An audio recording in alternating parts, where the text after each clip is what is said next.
Now I'd like to welcome Mitch.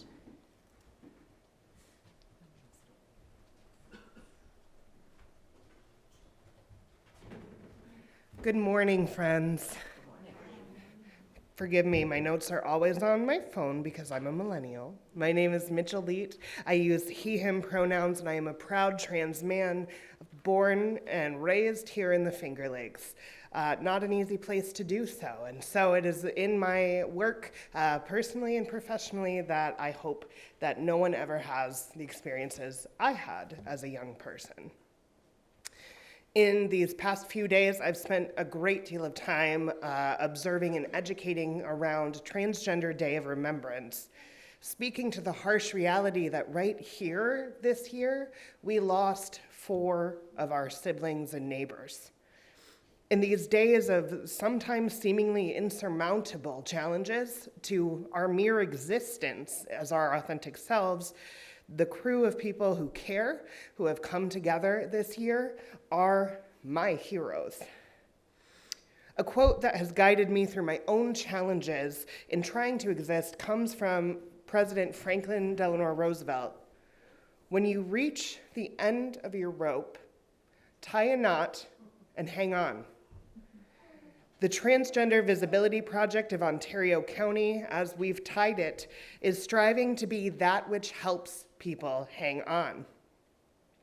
We began in conversations at vigils memorializing our brother, Sam Nordquist. Allie, who could not be with us this morning, approached me saying that she wanted to make it known that supportive people live here by activating allies to do some of the heavier lifting of making in-person community gatherings possible. Connecting with our co-organizer, Asha, around that same time, we talked about how trans resilience comes from centering trans joy. We 3 began a group chat and we were off. The privacy of our participants is paramount to us, as some of our attendees may not be out. And these days, many people are hesitant to come out, or some folks are actually taking steps back for their own safety, and that's an extremely valid and personal choice. We welcome everyone, regardless of where they are in that part of their journey at our events. There's no gatekeeping here. Early on, at one of our first events, an attendee approached me to thank me for creating a space and an atmosphere in which they could present their gender as they wanted to in public for the very first time. That conversation solidified my resolve to see this local project grow, despite growing demands on my professional end of my advocacy at the time. One of the backbones of our work at TVPOC that helps us cultivate these truly safe spaces is the participation of trusted allies. They cook for us, often too much food, act as security when we need it, and we can delegate to them the non-people-centered tasks so that the trans-identified leaders are free to fully engage with folks who are there. Allies, sometimes family, coworkers, or friends, often accompany people who are hesitant to attend and connect on their own, giving them the courage they need to show up. I cannot overstate how important and special it is to have those actively supportive people in our lives. Those listening ears, helping hands, and courageous companions take us a long way further than we could go on our own. This week, we will be gathering for Transgiving, a brunch on the holiday itself. I have been advocating for years through multiple roles for such an event, and I am absolutely giddy to gather in gratitude for this vibrant community.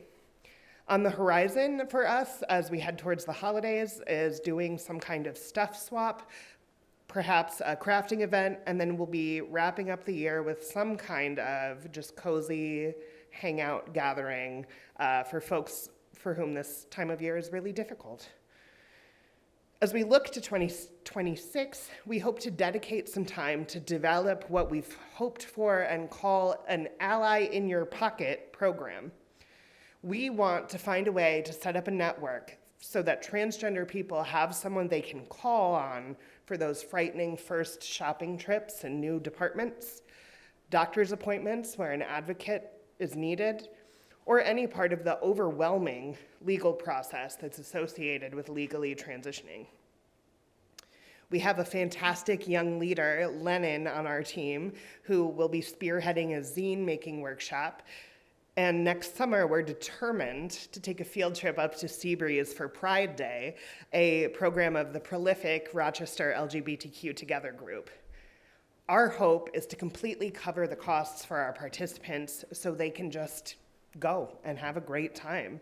And support from folks like you helps us make those things possible.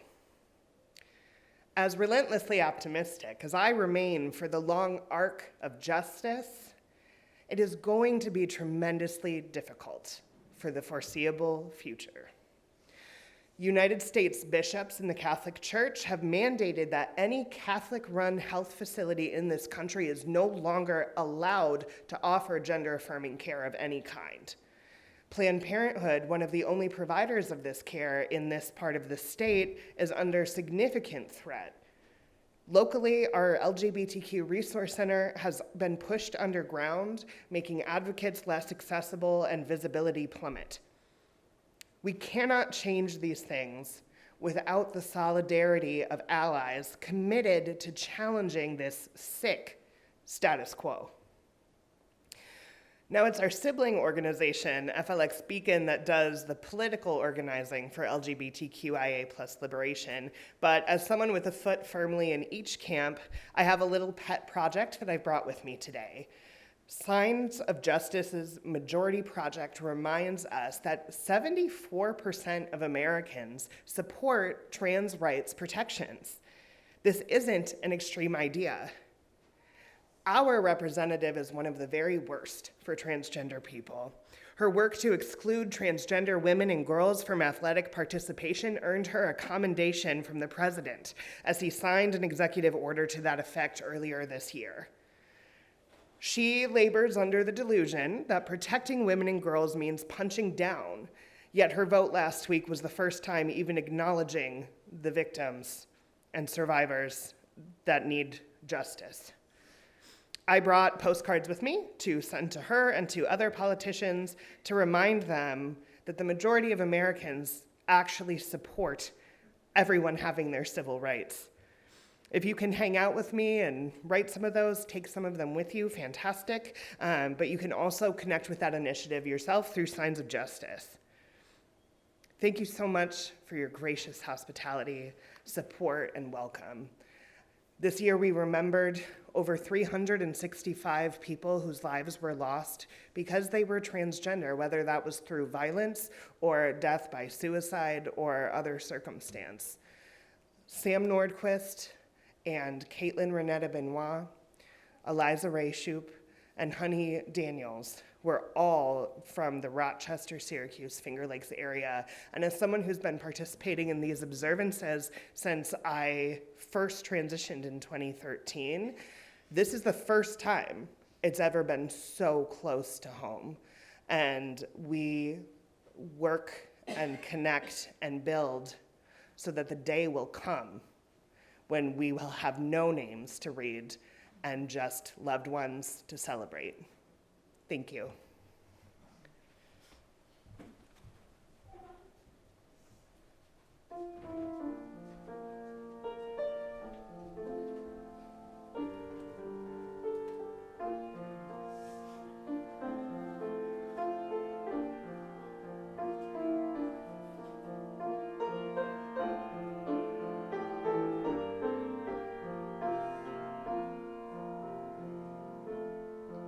In the bowl there is a flower, in the seed an apple tree.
Please rise in body or in spirit and join us in our closing hymn, Just as Long as I Have Breath, number 6 in the gray hymnal.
Please join me in our words for extinguishing the chalice, which did stay lit, but barely. We extinguish this flame, but not the light of truth, the warmth of community, or the fire of commitment. These we carry in our hearts until we are together again. Thanks. I like that.